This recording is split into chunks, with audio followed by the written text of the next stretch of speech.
Perfect. Oh, yeah, good to go. Right. Good? Yep. Okay. All right, first of all, Morgan, thanks for joining us here on Astro Super Sports. Really nice to meet you. Let's talk first and foremost, your first season, permanently at least, away from the club that you grew up with. This time around, you're in Nottingham Forest. To be fair, it's not too far from where you were as a kid. But how is it like? I mean, it's been a bit of a roller coaster season, isn't it? Yeah, started off tough. You know, we signed 22 players, so it's always going to be hard to gel, for everyone to get on and click. But it just needed time, and you've seen now when everyone come back from the World Cup and the season started again, you've seen how much of a good run we were on. Yeah. And you see the improvement in the squad that we made. I mean, January was a really good month for you. But that first day when everyone sort of came together and everyone met, obviously big transfer window, right? What was that like? Was it like the first day, first assembly in school in the morning? Just everybody introducing themselves, orientation. Was that what was it like? Yeah, it was quite similar. Did you like have to give a fun fact about yourself? Hi, my name is Morgan Gibbs-White. I like this. Yeah, I'm always a easy, approachable person. Quite a bubbly character. I love joking around with the boys in the changing room. So when we all most of the boys are like that. So when we all got together, it was fine. And it's quite weird because training sessions would be unbelievable.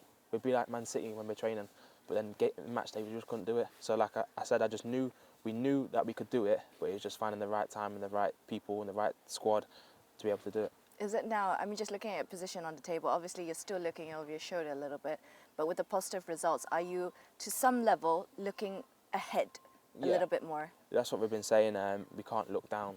We need to keep looking at what's above us and try and chase what's above instead of worrying about people chasing us. So now we need to focus on chasing what's above us, not below us. Well, part of the drama, rather the conflict of the season is the pressure that was on Steve Cooper. Obviously, you've worked under him before. Is he the same person as he was back when you were at Swansea and now here? In terms of his management style and the way that he does things? His management style's the same. Okay. He's changed as a person a bit. In what sense?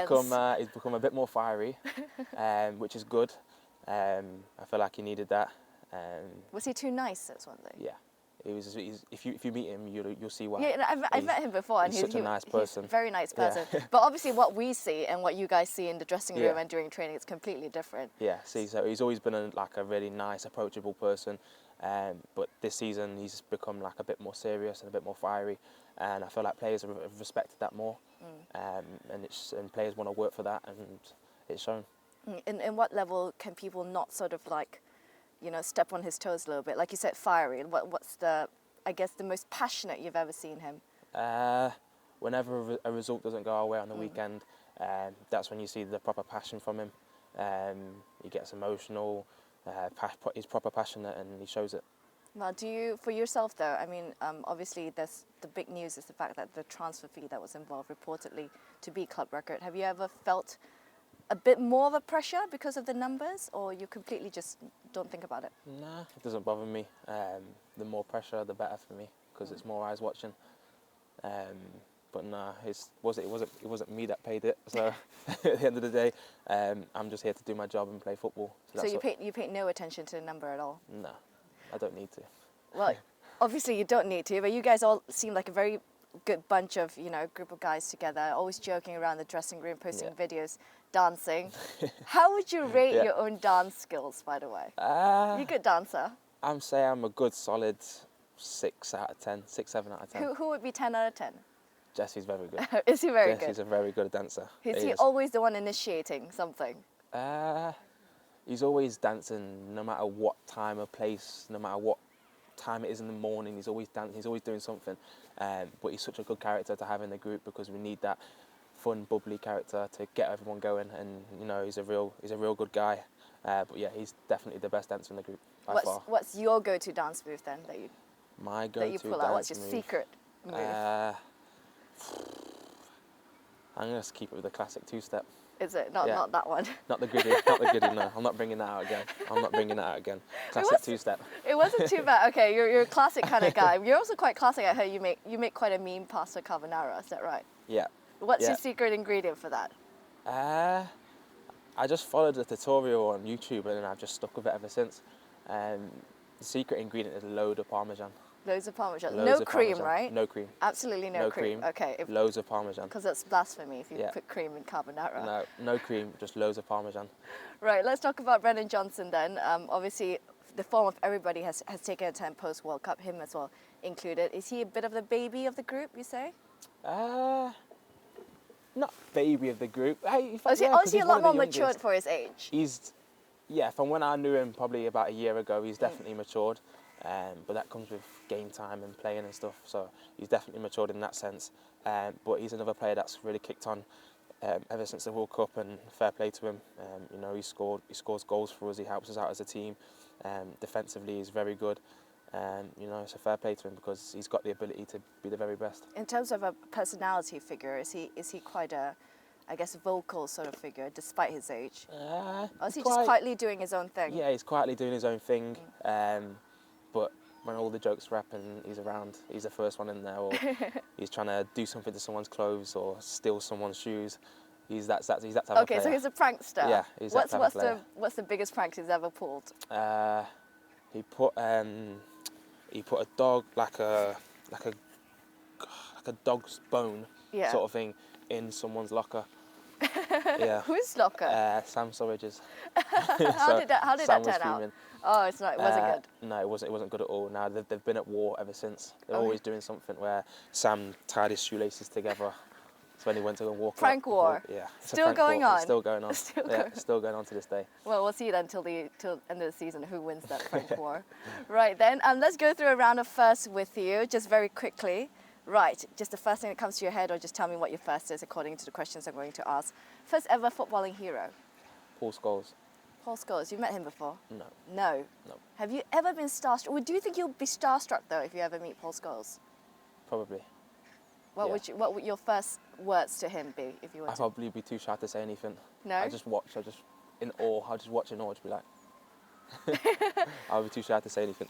Well, hopefully one day you'll be able to meet him, because I'm sure he goes around, he does a lot of media work as well, so hopefully one day. Your first memory of football ever? First memory of football, me and my dad in the garden playing football in my England kit. Yeah, that's my first memory. How old were you then, would you think? I think I was about 4. 4? 4, 5. Wow, good memory. Yeah. Good memory. Right, first pair of football boots you ever owned? I had a white and gold Umbro. Nice. Umbro pair of boots. They were proper classics, they were. But yeah, I haven't got them anymore. I don't know where they went. I think I lost them somewhere. But yeah, it was one morning.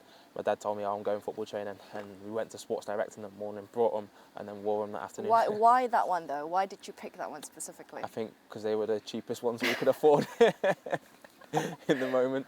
So yeah. Yeah, I'm sure. Let's find something similar for you that looks the same one day. Hopefully, you can keep it as a bit of like a memory thing for you as well. Right. The first football game you ever watched in a stadium? In a stadium, I think it was Wigan versus Man United in the Community Shield. I think back in like 2009, 2010. Right. I think. Any details from that you remember? No, I was just always angry because when we got there, I found out Cristiano Ronaldo wasn't starting, so I was angry. So yeah. You were looking forward to seeing him. That would have been the first time you would see him live, wouldn't it? Yeah. Okay. I'm sure that would be really disappointing. Yeah, very disappointing.